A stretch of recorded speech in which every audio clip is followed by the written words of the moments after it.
1942, during World War II, a group of Filipino resistance fighters were trapped in the jungle without weapons. The Japanese had taken over, and they had nothing. No guns, no knives. Only the forest. They used bamboo. They made spears, blowguns, and deadly traps. Silent weapons. Simple but lethal. They moved through the jungle like shadows, attacking supply lines, freeing prisoners and vanishing before anyone could react. One American soldier who escaped thanks to them wrote in his journal, "They didn't speak. They didn't boast. But every time I heard the rustle of bamboo, I knew someone dangerous was near and on our side." This wasn't just survival. This was resistance, powered by bamboo and bravery. His name was Thomas Gieve. He was only 13 when the Nazis sent him to Auschwitz. No camera, no pen, just a pencil and scraps of paper. After the war, Thomas began to draw, not from imagination, but from memory. What he saw, what he lived through. Children lined up, barracks full of silence, the smoke from chimneys. He drew everything. He drew to remember, and he drew for those who could not. Today, Thomas's drawings are part of museums around the world. They are not just art, they are testimony. From a boy who survived the darkest place on earth. Subscribe to Bamboo for more forgotten stories that need to be told. His name was Chips. He was a dog, loyal and smart. During World War II, he was sent to the battlefield. He didn't understand politics, but he could sense danger. One morning, enemy machine guns opened fire. The soldiers ducked, but not Chips. He ran forward, charged into the enemy bunker, and silenced the gun. When the soldiers arrived, they found 4 stunned enemies, and Chips sitting proud. He was wounded, but alive. For his bravery, he received medals and honors. But he didn't do it for fame. He just wanted to protect his friends. Follow Bamboo for more untold stories from real history. It was supposed to be a simple training mission. 5 U.S. Navy planes took off from Florida in 1945. They called it Flight 19. The weather was clear. The pilots were experienced. But something went wrong. Radio contact became strange. Pilots said their compasses stopped working. They were lost. Then, silence. All 5 planes vanished. The Navy sent a rescue plane. That plane vanished too. No wreckage was ever found. No bodies. Nothing. Flight 19 became one of the greatest aviation mysteries in history. Some say it was a storm. Others blame the Bermuda Triangle. We may never know the truth, but 14 men disappeared that day, and the ocean kept their secret.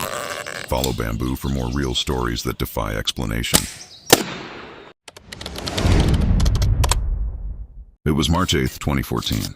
Malaysia Airlines Flight 370 took off, with 239 people on board. It was supposed to land in Beijing, but it never arrived. Just 40 minutes after takeoff, the plane disappeared from radar. No distress call, no signal. For weeks, nations searched land and sea. They found nothing. Later, small pieces of debris washed up on distant beaches. But the plane was never found. What happened? Some say it was mechanical failure. Others think it was hijacked. There are even theories about military cover-ups. To this day, the disappearance of MH370 remains one of aviation's greatest mysteries. 239 lives, gone without a trace. Follow Bamboo for more real stories the world still can't explain. In 1972, a plane crashed in the Andes Mountains. It was carrying a rugby team from Uruguay. They were stranded at 12,000 feet. No food, no help, just snow and silence. Days passed, then weeks. Rescue was called off, but they didn't give up. They melted snow to drink. They huddled to survive.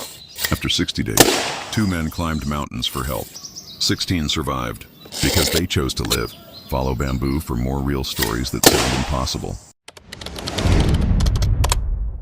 In October 1972, a charter plane took off from Uruguay, carrying 45 people, mostly a young rugby team, their friends and family. They were heading to Chile for a match. The mood was light, filled with jokes and excitement. None of them could imagine what was coming. As the plane flew over the Andes Mountains, it ran into unexpected turbulence. Then the pilots made a fatal mistake. They descended too early, thinking they were close to the airport. But they were flying over deadly mountain peaks. The plane crashed into the snow-covered Andes. It broke apart violently. 12 people died instantly. Those who survived were left injured, freezing, and shocked. There was no food, just snow and silence. At night, the temperature dropped below 30 degrees C. They used plane seats and suitcases as shelter. They melted snow to drink water. Days passed, then weeks. They found a small radio and heard the worst news. Search canceled. No survivors expected. They were on their own. Some gave up, others held on. They made a choice, a dark one. To survive, they had to eat the bodies of their dead friends. It wasn't madness, it was survival. After more than 60 days, two of them, Fernando Parado and Roberto Canessa, hiked through the mountains for 10 days. No maps, no gear, just hope. They found help and led rescuers back to the site. In the end, only 16 survived out of 45. Not because they were strong, but because they refused to die. Their story is not just about a crash, it's about the human spirit and what we're capable of when we have nothing left but each other. Follow Bamboo for more real stories you'll never forget.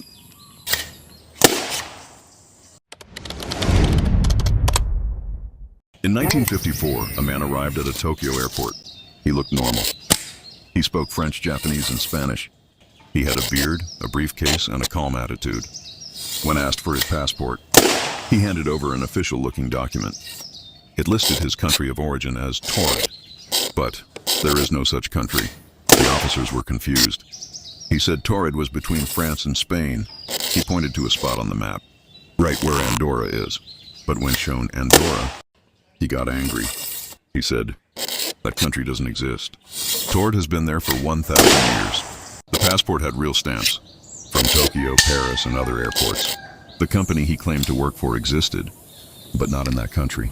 The hotel he booked a room at confirmed his name was there. Still suspicious. They put him in a secure hotel room with guards at the door. No windows, no phone, no escape. The next morning, he was gone. The room was locked from the inside. No signs of escape, no tunnels, no trace. His documents vanished. His company? No record. Authorities never found him. His name, country, and passport were never seen again. Who was he? A spy? A time traveler? Someone from a parallel world? No one knows. But one thing is clear. He was real. And he disappeared. Follow Bamboo for more true stories that will leave you speechless.